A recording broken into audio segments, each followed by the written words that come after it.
அந்த காலத்துல வீட்ல பைக் இல்ல, கார்னா பக்கத்து தெருல கூட இல்ல. ஒரே லக்ஸரி, ஒரு சைக்கிள். அப்பா சம்பளம் வாங்கி வந்த நாள் தான் அந்த கனவு ஆரம்பிச்சது. இந்த வருஷம் சைக்கிள் வாங்கலாம். அப்பா சொன்ன அந்த ஒரு லைன் வீட்ல எல்லாருக்கும் திருவிழா மாதிரி இருந்தது. நான் ஸ்கூல் போக நடந்து தான் போவேன். பஸ் பாஸ் கிடையாது, ஆட்டோ கனவு கூட இல்லை. ரோட்ல சைக்கிள் போற பெரிய பாய்ஸை பார்த்தா மனசுக்குள்ள ஒரே ஆசை. ஒரு நாள் எனக்கும் இதே மாதிரி ஒரு சைக்கிள் இருக்கும். அப்பா ஓவர் டைம் வேலை செய்தார். அம்மா சேமிச்ச காசை அலமாரி மூலையில மடிச்சு வச்சிருந்தாங்க. ஒரு நாள் அப்பா கையில ஒரு ரெசீட். நாளைக்கு போய் சைக்கிள் பார்த்து வரலாம். அந்த இரவு தூக்கம் வரல.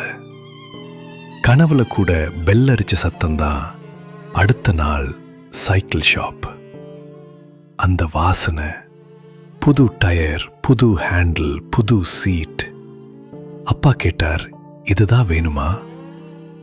வீட்டுக்கு வந்ததும் சைக்கிள் நடுவில் நின்னது. நான் அதை தொட்டதுக்கே பயந்தேன். அம்மா சொன்னாங்க, இது உன்னோடது தான். முதல் ரைடு, பேலன்ஸ் தவறி விழுந்தேன். முட்டி கிழிஞ்சு ரத்தம் வந்தது. அப்பா சொன்னார், விழுந்தாதான் ஓட்ட கத்துக்க முடியும். அந்த சைக்கிள் ஸ்கூலுக்கு கூட்டிட்டு போச்சு. நட்பு கத்து கொடுத்தது, தன்னம்பிக்கை வளர்த்தது. நாள்கள் ஓடின. சைக்கிள் பழையதானது. நான் பெரியவனானே. இப்போ பைக் இருக்கு, கார் இருக்கு. ஆனா அந்த சந்தோஷம் இல்லை. ஏன்னா அந்த காலத்துல சைக்கிள் லக்ஸரி இருந்தது. இப்போ லக்ஸரி கிட்டத்தட்ட எல்லாருக்கும் இருக்கு. ஆனா சந்தோஷம் ரொம்ப பேருக்கு இல்லை. சந்தோஷம் விலையில கிடைக்கல.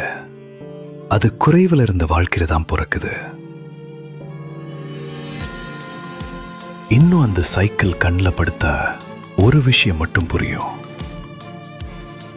அந்த காலத்துல நம்மிடம் குறைவா இருந்தது பொருள், ஆனா நிறைய இருந்தது வாழ்க்கை.